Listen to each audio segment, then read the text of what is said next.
మళ్ళీ లైట్ మొత్తం బంద్. నేనే ఉరికి ఉదయం ఇవ్వాలన్న జరతో పోవుదయ్యి కొడుతుంది, మస్తు కొడుతుంది. అమ్మ అమ్మ అని మొత్తుకుంటూ నువ్వు జర రా అంటే ఆ పిల్లగాడు వచ్చింది. నువ్వేమో నువ్వు వత్తివి మేమేం చూసుకుంటామని నువ్వు అంటున్నావు, అది కూడా అదే మాట్లాడుతుంది. ఏమంటే సస్తా ఈ 6 ఏళ్ళ నుంచి అలవాటు అయిపోయినా అది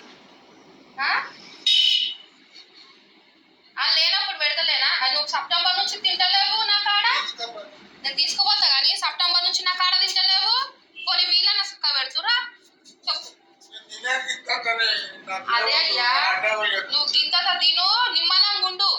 దాంతో దెబ్బలు తినుకుంటా చేసుకుంటా మళ్ళీ దానికే సపోర్ట్ చేస్తా అంటే నేనే చూసుకోవాలి.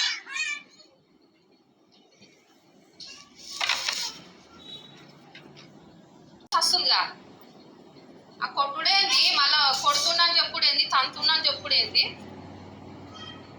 మళ్ళా నువ్వు సపోర్టు. అంబలు తాగుతావా సాయంత్రము? మామయ్య అంబలు చేస్తా తాగుతావా సాయంత్రం పోసరి? ఇప్పుడు తాగుతా జరైనాక కొంచెమే తిన్నావు అన్నం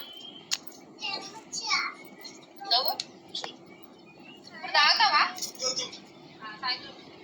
దాములు దా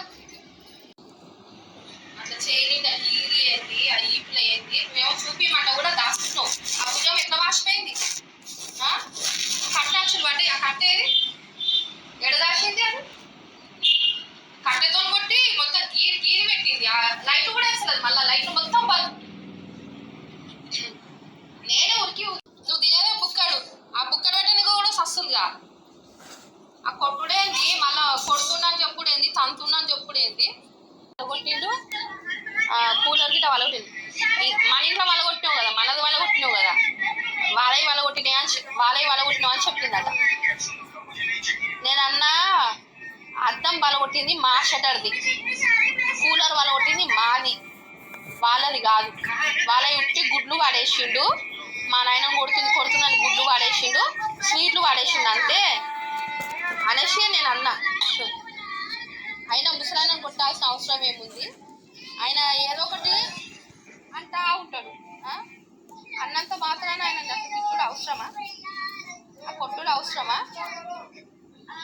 తిడుతూనే ఉంటుంది, మళ్ళీ కొట్టుడు ఎందుకు దేనికి? మళ్ళీ రుబాబ్ అంటుంది. ఇప్పుడే కాదు ఎప్పుడు అట్నే కొడుతుంది. ఇగో నేనే ఇంటికోవాలని నాకే హక్కు ఉంది, మా మామని కొడతా అంటే నీకు పెట్టే హక్కు లేదు.